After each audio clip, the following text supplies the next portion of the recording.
Orang yang nalarnya rendah, mereka itu hanya bisa melihat simbol-simbol. Karena orang-orang bernalar rendah itu adalah orang-orang yang tidak melihat kepribadian, tidak melihat ide, tidak melihat pemikiran, tidak melihat gagasan. Itulah masyarakat kita. Dan kenapa di antara NU, di antara masyarakat kita banyak yang membela Ba'alawi? Karena mereka menggunakan simbol-simbol Islam. Idenya di luar Islam sama sekali. Misalkan Al-Halaj. Pas ditanya, kamu siapa? Allah. Dia menyebut segala sesuatu dengan sebutan Allah. Saking cintanya terhadap Allah Subhanahu wa taala, maka yang bisa disebutkan itu adalah Allah saja. Begitu kan? Ba'alawi kebalik. Saking cintanya pada Habib, ketika ditanya malaikat mungkar dan nakir, cukup jawabannya Habib. Saking cintanya pada Habib, maka segala sesuatu diganti jadi nama Habib. Jadi Habib lebih dicintai daripada Allah, dicintai dari Rasulnya, dan lain sebagainya. Gitu. Nah, ini bertentangan 180 derajat, bahkan dari Islam, kelompok Islam yang paling ekstrim dilakukan oleh Kiai Imad itu adalah menegaskan bahwa mereka itu terpisah dari keturunan Nabi. Nah, tapi mereka masih bisa bersembunyi di NU. Nanti harus ada kader-kader NU yang bisa memisah bahwa Ba'alawi itu bukan bagian dari NU.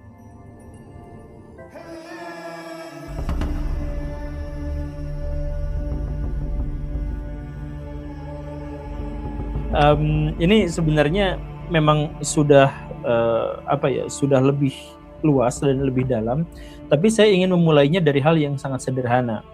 Begini, pertama, kenapa Habaib itu bersembunyinya di belakang Nahdlatul Ulama, NU? Karena NU itu lebih cenderung untuk kultural daripada struktural. Jadi mereka tuh kultur dulu, jadi jauh sebelum Nahdlatul Ulama didirikan, cara beragama Islam Nusantara itu sudah ada di Indonesia.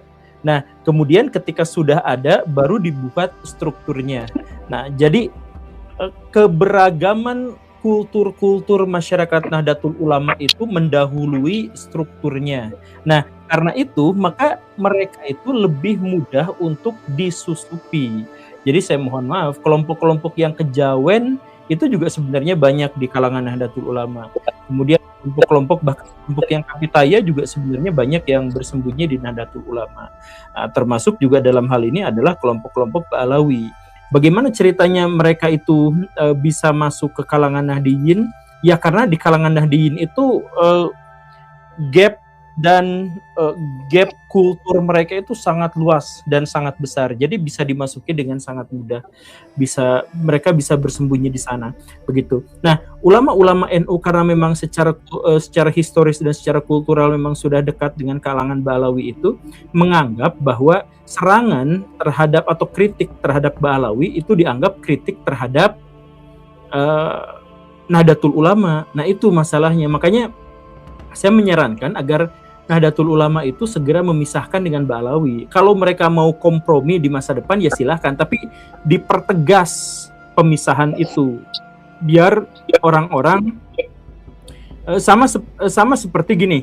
Dulu sebelum tesis Kiai Imad itu muncul, kritik terhadap Ba'alawi itu kuat juga sebenarnya kan, khususnya pada Pak Habib Rizik. Kuat sekali terhadap Habib Bahar itu kuat sekali. Tetapi tidak mengguncang apapun. Karena apa? Karena mereka tuh dianggap sebagai keturunan Nabi. Nah, ketika Kiai Imad itu bikin buku, bikin tesis ini, itu langsung terpisah bahwa Ba'alawi itu bukan keturunan Nabi. Kalau kita mengkritik Ba'alawi itu tidak apa-apa. Kalau kita mengkritik kelompok Ba'alawi yang salah, itu tidak dosa. Nah, sejak saat itulah terpisah. Nah, sekarang NU juga waktunya untuk seperti itu. NU itu harus memisahkan diri dengan Ba'alawi. Sehingga apa? Sehingga kalau kita kritik terhadap Ba'alawi, bukan berarti kita tuh ngeritik NU. Sama sekali gak jadi masalah. Harusnya tuh ada penekanan ke arah sana gitu. Nah, cuman sekarang memang yang pro terhadap Ba'alawi dari kalangan-kalangan ulama ya kebanyakan yang dari NU juga gitu. Nah, itu masalahnya gitu. Karena salah satu yang ini penjelasan, saya mohon maaf kalau misalkan dianggap menghina, tapi penjelasan psikologisnya adalah seperti ini.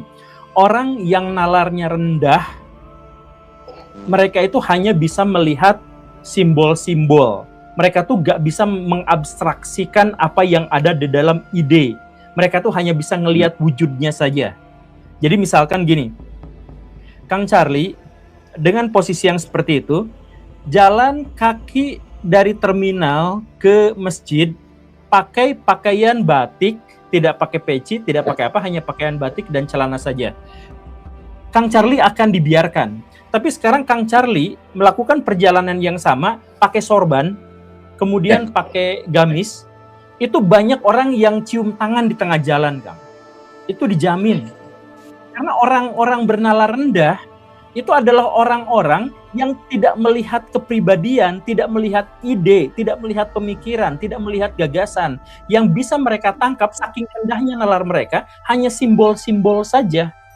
Nah, jadi ketika Ba'alawi tahu bahwa banyak di antara nalar masyarakat kita yang rendah, mereka cukup ganti simbol dan akhirnya mereka dihormati. Pak Habib Rizik itu kan dulunya dagang minyak, pakai baju batik biasa saja, kemana-mana tuh pakai baju batik. Dia nggak punya latar pesantren, bahkan dia sekolahnya di sekolah Kristen misalkan. Ya nggak disebut Habib, nggak disucikan, nggak diapa-apakan, tapi langsung ganti persona, jadi pakai sorban, jadi pakai gamis, akhirnya diciumin tangannya. Nah, itulah masyarakat kita. Dan kenapa di antara NU, di antara masyarakat kita banyak yang membela Ba'alawi? Karena mereka menggunakan simbol-simbol Islam. Idenya di luar Islam sama sekali. Ide dari Ba'alawi itu di luar dari Islam sama sekali.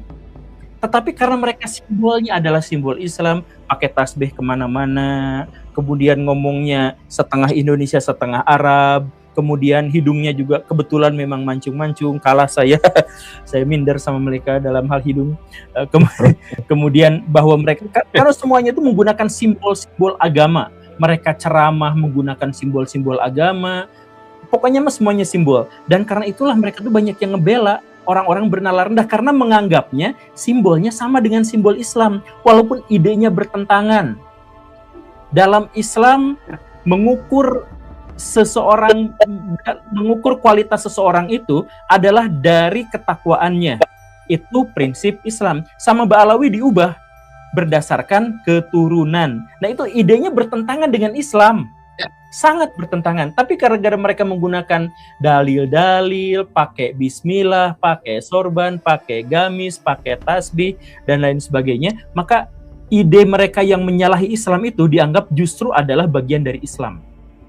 Ini salah satu fitnah Dajjal itu kan karakteristiknya seperti itu. Yang bukan Islam jadi kelihatan Islam, yang Islam kelihatan bukan Islam. Atau misalkan contoh yang lain, di dalam tradisi Islam yang paling ekstrim, ini dalam tradisi Islam yang paling ekstrim. Misalkan Al-Halaj, pas ditanya, kamu siapa? Allah. Dia menyebut segala sesuatu dengan sebutan Allah. Lalu murid-muridnya mengkonfirmasi, kenapa menyebut segala sesuatu dengan Allah? Saking cintanya terhadap Allah Subhanahu wa Ta'ala, maka yang bisa disebutkan itu adalah Allah saja. Begitu kan?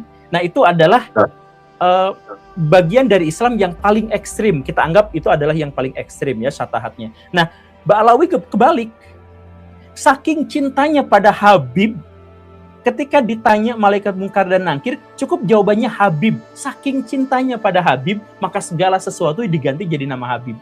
Nah, jadi balik lagi ya, bahkan ide Islam yang paling ekstrim sekalipun, itu adalah saking cintanya pada Allah, maka yang dikatakan hanya Allah. Ini saking cintanya pada Habib.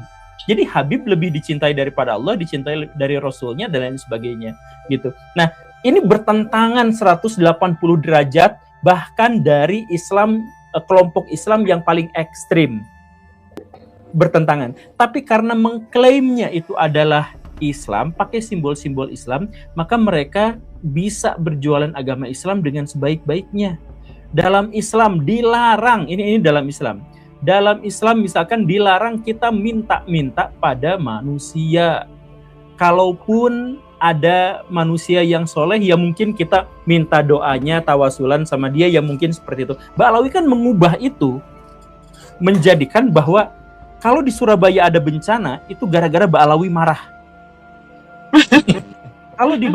Kalau orang-orang Jakarta sekarang kaya raya, tajir melintir, itu adalah karena Habib-Habib di sana senang terhadap pelayanan dari Muhyiddin. Nah, Kan dirubah 180 derajat itu diubah.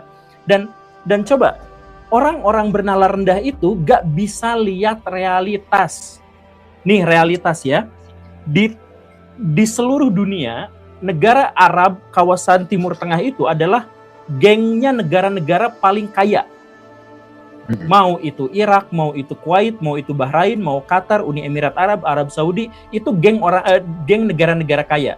Yang miskin di sana cuma satu, Yaman. Dan Yaman itu bukan hanya negara paling miskin di Timur Tengah, dia negara paling miskin di seluruh dunia.